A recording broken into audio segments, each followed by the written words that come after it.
Hi, I'm Lisa Shield. And I'm Benjamin Shield. And this is Getting Inside the Right Male Mind. We are very excited. I created, first of all, this podcast because I happen to think that my husband has the most beautiful male mind I have ever encountered. And so I love exploring as many different topics as I can with him and sharing them with you because I think his insights are invaluable. And women don't often get to hear from really healthy, compassionate, loving, masculine men like you. And so it's great to hear how a real man thinks. Today, we're going to be talking about conflict and is it inevitable in relationships? This is actually one of my favorite topics because it makes me really mad. And when I get mad, I know that it's a really juicy topic. Right. I have to say that I have never heard a single other expert say that not all relationships have conflict. Yeah. I'll be listening to NPR and they'll be interviewing a relationship expert and they'll say, all relationships have conflict. And I'm thinking, no, they don't. They don't have to. Who says so? Yeah, and conflict doesn't mean that there's not a difference of opinion. No. Or a difference of likes. And it's really about embracing the other person and seeing how important it is to push against it. But in the 23 years we've been together, we're different people. We have different opinions, but the two opinions are synergistic.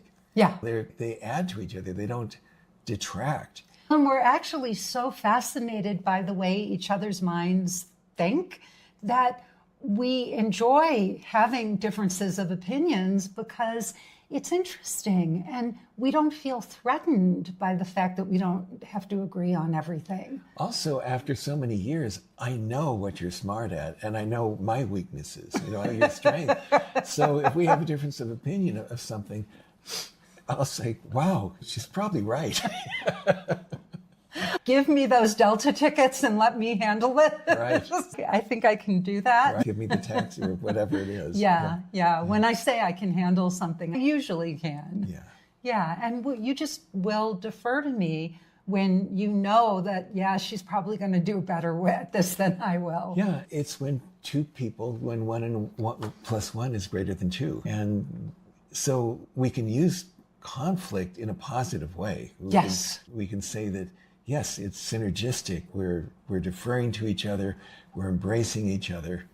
And if anything ever comes up that just stops us in our tracks, the first thing we usually do is just first take a breath and then embrace the entire relationship, because it's so easy to focus on a single sentence or a single word. And then we have all these years of love and support and encouragement for each other, that it's being able to see the entire relationship. And then it's about, what are we going to say next? Are there words that are going to bring us together, or are they going to be a weapon that takes us apart? And for me and for you, we've always chosen words to bring us together. Yeah. And for me, I respect you so much that I wouldn't want to bring my lesser self to the relationship. Right. So if I were to argue with you or fight with you or be petty about something, or even put my needs in front of yours, I would feel like I would be diminishing myself, lowering myself in your eyes. And that would be the worst feeling I could possibly have. Yeah. And conflict means, to me, a separation. And so when two people have active conflict where there's animosity, there's division, there's separation, and that would break my heart.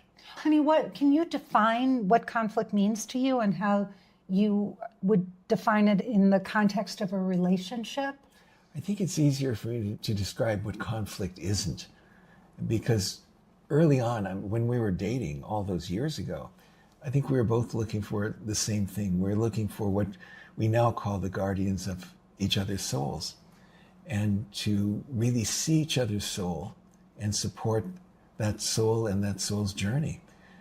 And when we do that, we're able to make a container so large that it can contain differences of opinion. It can contain like little moments and say, oh, and then it just disappears.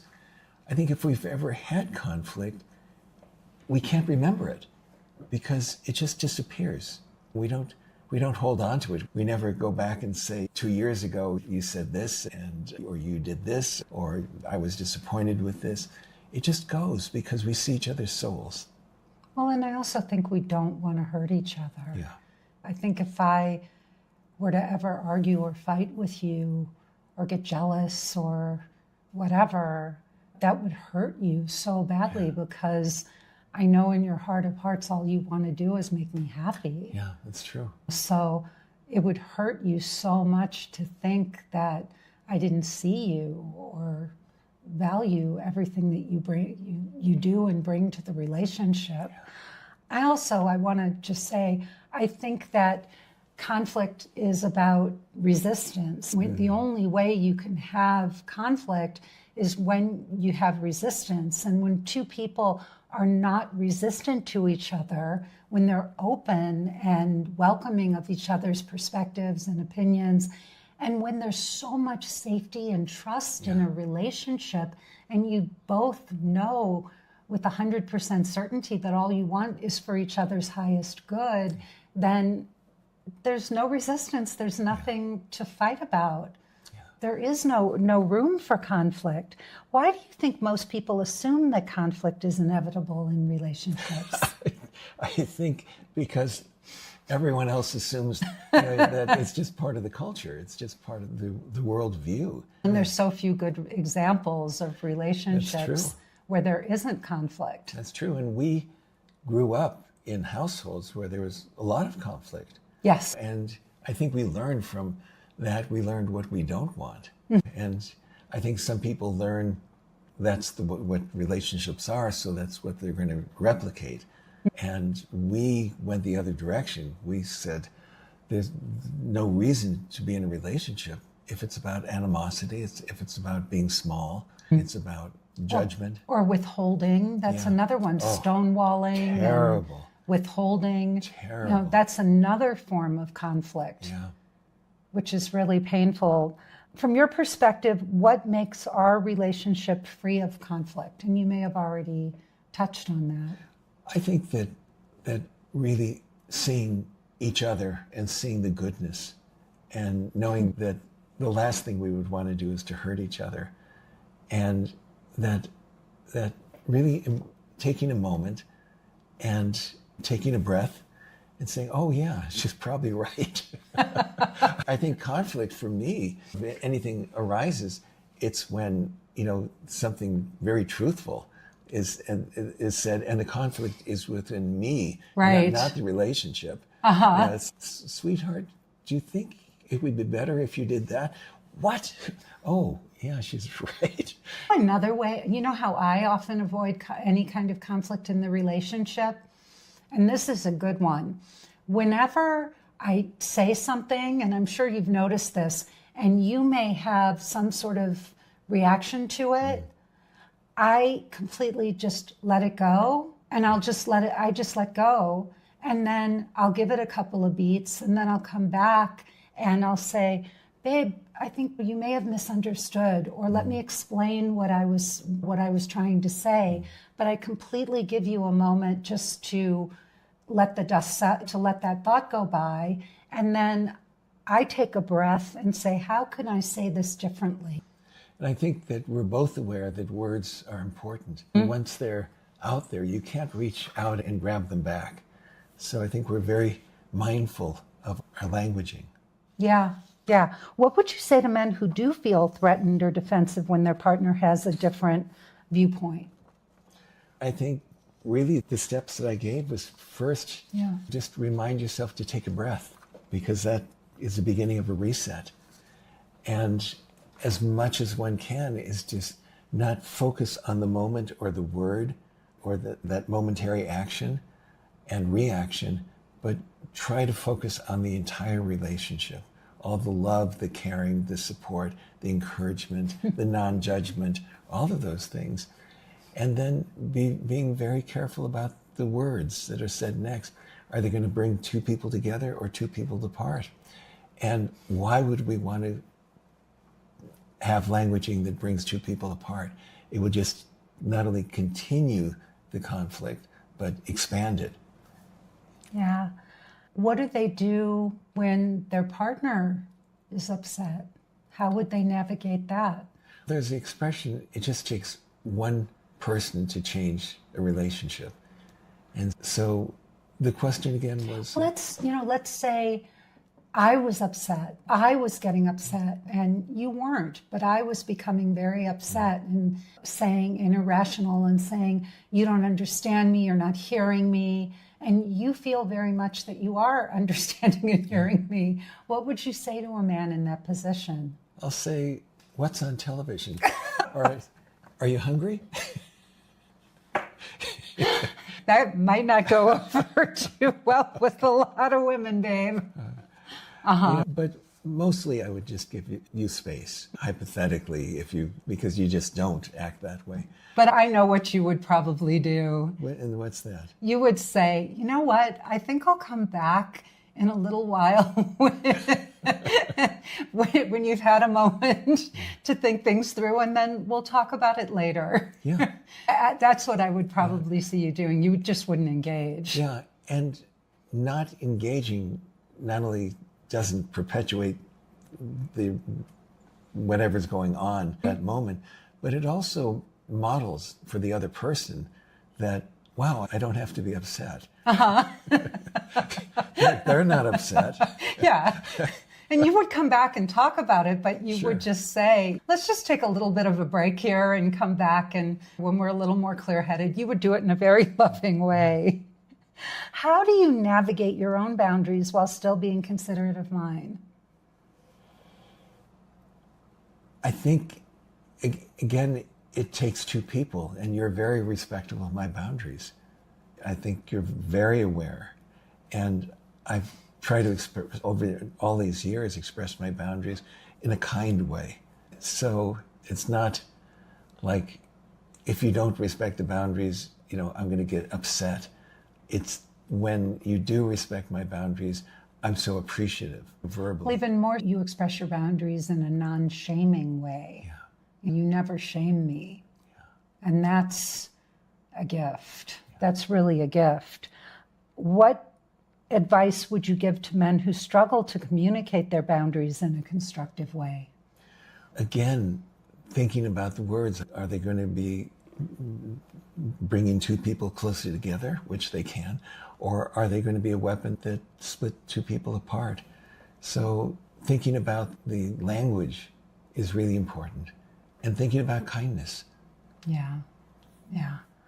I'm just telling you, ladies, look for a kind man, not a nice man, but a kind man. It'll go a long way in a relationship to be with a man who has deep kindness. Yeah.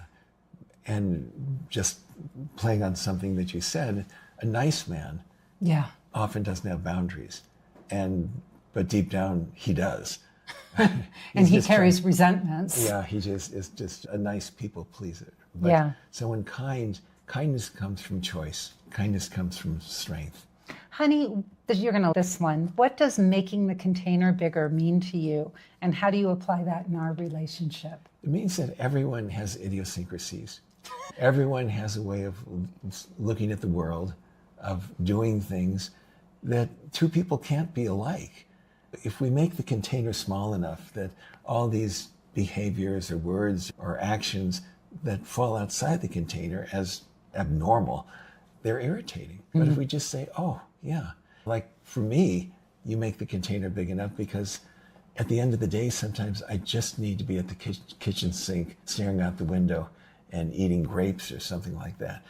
You take a step in the kitchen and you do a 180. You create that container for me, that I feel safe, that I could feel what I'm feeling. I don't have to explain myself. And I try to do the same for you. And I almost never ask you to explain yourself. Yeah. I pretty much know your moods, and I also know that you will share the things that you feel are necessary to share with me. Yeah. But I do respect your space and your right just to go through your own emotions and not take them personally. Yeah. That was one of the gifts I wanted to give you in our relationship, because I know a lot of women are hypersensitive. Oh, that's huge. I tell people that when they ask what the secret of our relationship is, one of the first things I say is that Lisa doesn't take things personally, because I've been in relationships where it's like a little crack of the diamond, and that crack just begins to expand and expand. And so what started as something small over 3 days of not talking or animosity. Yeah. So the fact that you don't take things personally, things just disappear. We don't even remember things. No. We don't remember anything these days. What's your thought process when I want to discuss something that you're not in the mood to talk about? Just say that, can we talk about this later? That's like, I grew up in a household where there's a lot of chaos at mealtime. So much so that for years I ate in my bedroom because I just couldn't take the chaos and the bickering that over meals. So it made me hypersensitive. So talking about politics or the downside of AI or all of these things that I just can't handle during mealtime. So I'll just say, can we talk about this later? Yes. Yeah. How do you think other couples can cultivate a mindset of seeking the highest good for their relationship so that they can learn not have conflict? Because I think that's one of the things that we do. We tend to default to what's best for the relationship and what's best for our partner. And if what you need is greater than what I need in that moment, then I will always defer to you. Yeah. And I think you can tell when something is deeply important to me and you'll defer to me. Yeah. How do couples do that? First, it's a choice. That's the top of the list. It's a choice. And sometimes one person could change two people. It's not, I'm going to be magnanimous, but she's not, and so why should I be? And then it just perpetuates. But if one person is magnanimous or really takes the other person into consideration, deep consideration, then it models the other person. There's a trust and safety that gets developed, that both people could really be givers and not feel like they're giving themselves up. And it has to be reciprocal. Yeah. So if you shift things on your end and you are being magnanimous and you are putting the highest good of the relationship above all else, and that's not being reciprocated, then there may be a need to look at the relationship itself and ask, is this a relationship I feel that I can grow in? Yeah, I think so many people deep down feel that their relationships aren't nourishing, but they're toxic. And there's resentment that builds up. And it's tragic, because why do two people get together? It's not to work things out necessarily, but it's really to see how much I can love unconditionally. Yeah, and that's one thing we didn't mention, is just how therapy tends to perpetuate this model of two people coming together who are damaged and broken and working out their wounds, to healing their wounds together. And while that can be the nature of some relationships, it doesn't have to be. Yeah. And I think it's when I realized in the end that I needed to take responsibility for myself, that nobody could heal me but me. I had to look at those things. I had to stop thinking my partner or anyone else could do that for me. And when I took responsibility for that, I saw that not only did I not want to put that on someone else, nobody else could do it for me, and I didn't want to take responsibility for someone else. And that was liberating, liberating. If you could give one piece of advice to men about maintaining harmony in their relationships, what would it be? It's about the reason, really going back to the reason they got into the relationship, which was about love. It wasn't about pain. No one gets into a relationship, or at least they shouldn't, when the foundation is about pain. So really thinking about, why did we start this? And where do we want to end up? So many relationships start with love, or what they feel is love, sometimes just chemistry. And it ends up in pain. And the person we thought we loved the most becomes the biggest enemy. Yeah. And if there's kids or other situations where they can't leave, it's hell. And it's really, how do you want to live your life? Do you want to create heaven, or do you want to create hell? Absolutely. And I think it's also goes back to the saying that we can learn through joy or we can learn through pain. And we have a choice. We have a choice. Do we want to learn through pain or joy? And I think you and I both made the decision that we want to learn through joy. Yeah. And I actually said that to you on our first date. I said, I'm done suffering. Yeah. I'm done working hard and making my life hard. I just want to meet a great guy and have fun. Yeah. And that statement was born out of the idea that I had a choice in how I grew and the kind of relationship I was in. And when you said that, I just subconsciously put my hands together and said, thank you, God. I'll take her. And we've been together ever since. And I lived up to my promise. Yeah. That's the good thing, right? Yeah. All right, everybody. Thank you, babe. It's my pleasure. I appreciate it. I'm Lisa Shield. And I'm Benjamin Shield. And this has been Getting Inside the Right Male Mind. If you enjoyed this, please join us. You can go to lisashield.com and you will find all of our recorded podcasts and broadcasts there. And we do these just about every Sunday. We put out a new episode of Getting Inside the Right Male Mind. And I also put out episodes called Finding the Guardian of Your Soul. So you can check that out as well. And the last thing is, all over my website, there's a button to click. It will take you to a short presentation. If you watch that presentation and want to book a call with a member of my team to talk about working with us and finding the guardian of your soul, then please sign up for a call. And your website is lisashield.com. Yes, it is. Thank you for that. All right, everybody, enjoy the rest of your day. And please tell everyone you know, your brothers, sisters, fathers, mothers, aunts, uncles, your girlfriends, your guy friends, your colleagues, whoever you can think of about this podcast, because we are talking about things in a way that few people do, and more people should. So thank you again, and we will see you next time. Bye. Bye-bye.